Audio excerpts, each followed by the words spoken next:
Whoa, she's incredibly cute. We just heard my best friend had her baby. So my husband and I headed to the maternity ward. The newborn was so tiny. It really made me appreciate the miracle of life. But inside, I was filled with a mix of emotions. I'm sorry, little one. You are so adorable. But things might get tough soon. Back in my friend's room, my husband couldn't stop smiling and said, Seriously, wasn't that baby just the cutest? My friend beamed a thankful smile at his words. Then, he turned to me, still smiling. Right, Sandra? Babies are just adorable. Yeah, they are. Especially when they look just like you. What? Suddenly, my husband and friend looked stunned. That's when I decided to drop the bombshell. I'm Sandra, 29 years old. I studied economics in college, and now I'm working at my parents' company.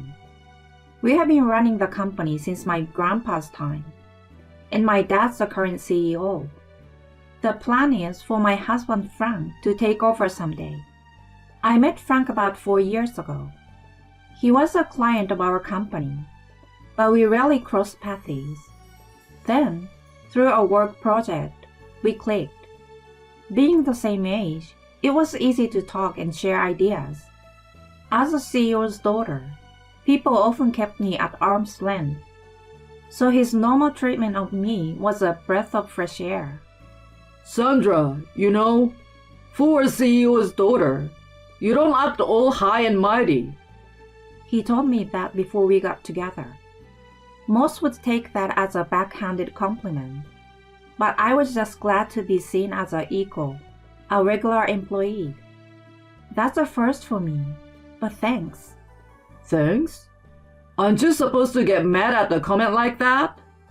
I've always wanted to be seen as just another employee, not the CEO's daughter, so... Well then, I guess I'm doing something right. Yes, you are. After that, things with him progressed quickly. We naturally started dating, and on our second anniversary, he proposed. I never thought I'd get married so fast. I was surprised, but ecstatic. I immediately told my best friend Lisa. Lisa, this is crazy. What do I do? I just got proposed to. Seriously? That's amazing. I still can't believe it. Am I really good enough? Stop it. He proposed because he loves you. Duh. Lisa and I go way back to middle school. She never treated me differently, even knowing my parents are CEOs. She's always been straightforward with me, not weird or overly friendly because of my family's status. I told her first about dating Frank. We've all hung out a few times since, and she's always liked him. It's great to see your close ones get along. She was genuinely happy about my engagement. It's been 2 years since our wedding. We don't have kids yet, mainly because we are not intimate much. Frank's company seems really busy, and he often works late. My job is more laid back, so I'm usually home by dinner time. After I get back, it was basically my job to prepare dinner. I was making dinner one night when Frank called. He sounded sorry as he said, Sorry, Sandra. I'll be late again. I don't need dinner tonight. But I've already started cooking. I'm really sorry, but you know how it is. I can't leave the office. Why not just eat when you get home? No, I will grab something with the team. Gotta treat them as their boss. And I need to work hard now to be ready to take over your dad's company. I get that, but... Anyway, that's the deal. Don't wait up for me. He hung up before I could say anything else. With the dial tone ringing, my frustration mounted. What's with that attitude? He could have told me earlier about dinner. And why did his overtime suddenly spike after we got married? He used to come home early when we were dating and newly married. But this past year, he's been coming home way later, and we hardly see each other on weekdays. I want kids soon, but that's not even a thought for him right now. On weekends, he just sleeps or goes out by himself. We barely have any couple time, and my unhappiness just keeps piling up. Then one day, Lisa reached out, and we planned to catch up. Waiting at our usual cafe, she showed up a little late. Sorry I'm late. Things were chaotic at home. No worries. I've been dying to talk to you. What's up? Something good? The opposite. Frank and I just ain't clicking lately. Really? It's not like you to talk that way about him. I had never badmouthed him before, but now I just can't help but vent about his attitude. It's sad that even meeting up with my best friend is overshadowed by this. So I quickly shifted the focus to her. How have you been? You called me out of the blue, so I thought maybe something was up. Actually, yeah, there's something I've been wanting to tell you. What is it? Don't tell me you got a boyfriend? Well, actually, I'm pregnant. What? My mind was racing. Her news had completely thrown me for a loop. What do you mean? You don't even have a boyfriend, and now you're pregnant? But looking closer, I could see her belly was indeed showing. Seeming to guess my thoughts, she quickly smiled and started explaining. Sorry for the shock. I'm 30 weeks along now. What? You're in your third trimester already? Who's the father? About the father. Well, we're not planning to get married.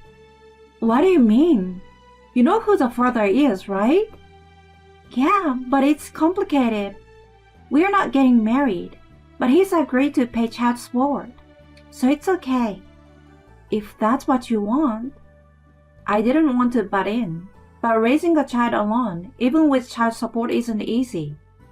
If she knows who the father is, and they care for each other, wouldn't it be better to be together? I couldn't help but think that. But she must have thought this through. If she decided to raise the child alone, I would support her. Criticizing her or giving unsolicited advice now would only make her anxious. Confident in my decision, I smiled and took her hand. Lisa, you've made up your mind, right? Yeah. Sorry for worrying you. Don't worry about me. I'm just concerned about you. Let me know if there's anything I can do, okay? Thank you, Sandra. I'm sorry. Stop apologizing, really. Despite her pregnancy, she seems somewhat downcast. I've never been pregnant, but maybe it's not all happiness. As her best friend, I would do anything to support her. That night, I decided to tell my husband about her pregnancy when he got home. He finally came back after 11 p.m., and I immediately brought it up. Hey Frank, Lisa is pregnant. Really? That's news. Is that all you have to say? She's pregnant. Well, congratulations to her.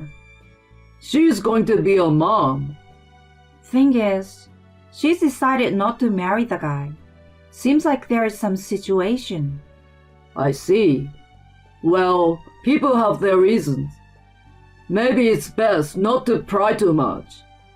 I felt a strange unease. Usually, he would listen attentively when I talked about her. But today was different. Instead of showing interest in such big news, he seemed almost avoidant. They were close, so why was he acting so distant? I thought he'd be more surprised or happy. The next day, he left early, and I had the day off with nothing planned. So I decided to start looking for a baby shower gift for Lisa. Just then, my phone died, so I turned on my husband's laptop he usually uses. Several tabs were open from sleep mode. Without thinking much, I started checking the open tabs. One of them was his email folder. He uses email on his laptop? I thought, scrolling through. Then, a familiar name caught my eye. What? I muttered, seeing Lisa's name in the email folder. With a sinking feeling, I opened the email. The contents made me gasp. There were messages confirming an affair between them. I love you. Can't wait to see you. It was like reading a stranger's words. Probably from around when she realized she was pregnant, about 6 months ago. There were many emails from that time. One line in particular made my eyes widen. I'm pregnant. It's yours. His reply to her was kind. He was happy about the pregnancy, but said he couldn't divorce me, promising to provide financially for the child once he became CEO. He even expressed a desire to continue their relationship. Seeing their exchange, I was filled with rage. I had been deceived by my husband and best friend. My trust in them, built up over years, crumbled in an instant. Unforgivable. How could they have an affair behind my back? How did they think I felt hearing about her pregnancy? I knew she was in a tough situation, but I was genuinely happy for her. Despite wanting children myself and our drifting apart, I was happy for my friend. But I had been betrayed all along. From that day, I decided to gather evidence of their affair. I saved the email exchanges and even hired a detective to investigate my husband. It turned out he visited her apartment almost daily.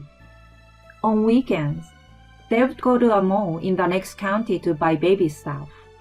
Photos from the detective showed them happily choosing baby clothes. Though I was seething with anger, I couldn't stop crying. That should have been me with him. But it's too late for regrets now. I've already decided to get my revenge. After gathering enough evidence, I was ready to confront them. But then, I received a message that Lisa had gone into labor. I decided to wait until after the birth to address the affair. The next day, she messaged me that she had safely delivered. My husband suggested we visit her, so I went with him to the maternity ward, evidence in hand.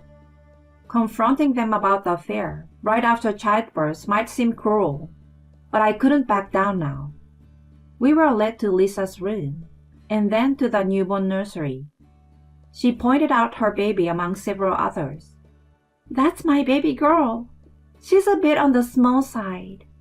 Oh, she's really cute. You did great, Lisa. It was incredibly painful, but once she was born, I forgot all about it. Being a mother is amazing. My heart, however, was filled with loathing. I'm sorry, little one. You are so adorable, but things might get tough soon. Back in Lisa's room, my husband couldn't stop smiling. Man, that baby really was adorable. She smiled happily and thanked him. He then turned to me with a smile. Right, Sandra? What? Babies are cute, aren't they? Yeah, they are. Especially when they look just like you. Their expressions froze instantly. He forced a smile at my comment. Hey, what are you saying? Saying she looks like me sounds weird. I meant it in that weird way. What? I know about you too. That you've been having an affair, and that Frank is a baby's father. They were speechless. Lisa turned pale and started trembling. I pulled out the evidence I had collected and laid it before them, draining the color from their faces. Frank, are you going to deny it even after seeing this? Are you going to pretend it didn't happen? It's not like that. We were together just once. And what? Even if that's true, the fact remains she got pregnant from that one time, right? I ignored him and turned to Lisa, who quickly started apologizing. I'm sorry, Sandra. I didn't mean for this to happen. I had feelings for Frank, but I never expected to get pregnant. Enough. I don't care how you felt.